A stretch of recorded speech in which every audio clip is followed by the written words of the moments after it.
Hello, everybody, and welcome back again. Hey, here we are in another Screencastify. I wonder what we're going to talk about today. Well, today's Screencastify is a lot like the last one. The last one was area and perimeter of squares and rectangles. But today, we're going to have word problems of squares and rectangles. And those are a little tougher. Not because the math is hard, only because you have to be able to decipher or be able to break down the word problem to figure out, number one, am I asking for area? Am I asking for perimeter? And number two, just like what numbers do I need to use? Because sometimes they'll throw in extra numbers to try and mess you up. So let's go ahead and get started looking at these problems and see what we find out. So here we go. Miss Johnson Smith wanted to put a fence around her yard to keep her new puppy from running away. Oh, don't you love new puppies? The yard was 75 feet long by 30 feet deep. How much fencing would Miss Johnson Smith need? Fencing. So yeah, now we have to figure out now when you're fencing, is that perimeter or is that area? Well, let's draw it out, okay? So it's 75 feet long by 30 feet deep. 75 feet long by 30 feet deep. Well, that's a rectangle, number one, although that's a terrible rectangle, but you understand. Okay, and it's 75 feet here, and it's 30 feet here. So I guess we're going to have to ask ourselves a question. When you put up fencing to keep the dog in, are you going to fill in all of the middle part where that I guess would be silly where the dog play? Or is the fencing just start in one corner and work its way around the yard? And so obviously, if you read the thing and you know that she wants to have a place for her dog to play, obviously it's going to play inside of where the fence is. So it's going to be a perimeter question. So we know that for a rectangle, we have a perimeter.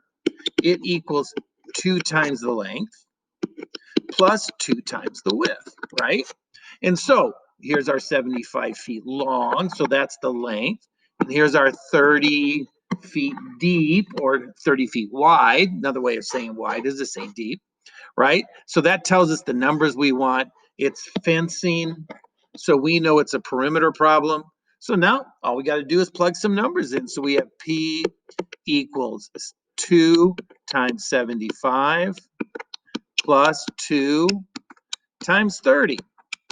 Okay, so now what are we going to break out so that we can do this problem? We're going to break out our handy dandy calculator, right?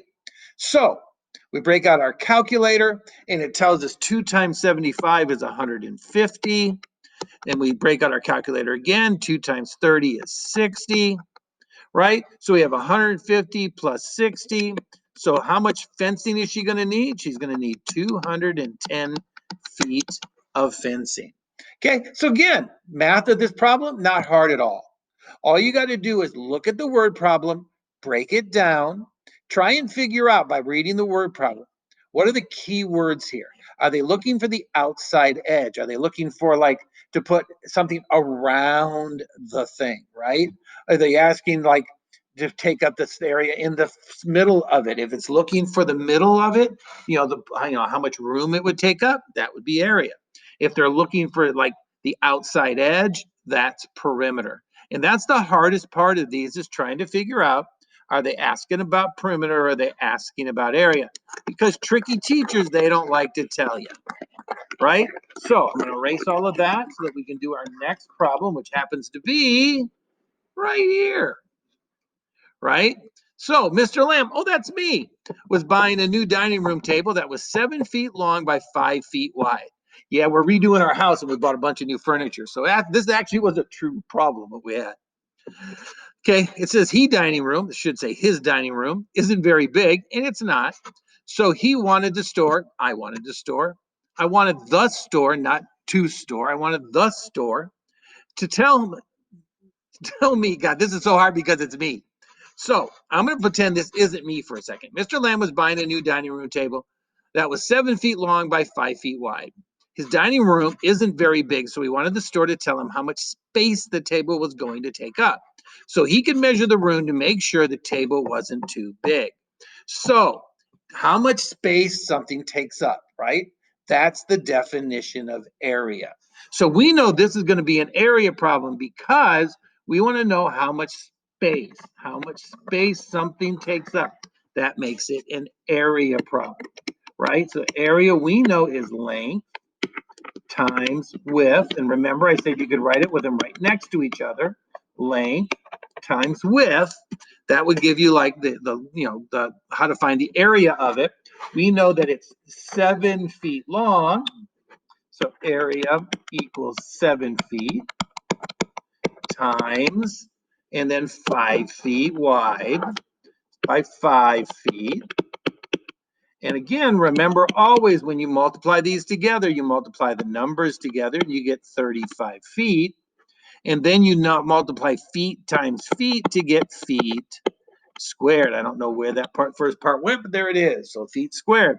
So area equals 35 feet squared. So now Mr. Lamb or me can go back, look at their dining room and go, okay, let's see, my dining room's about 10 feet wide by about 17 feet long.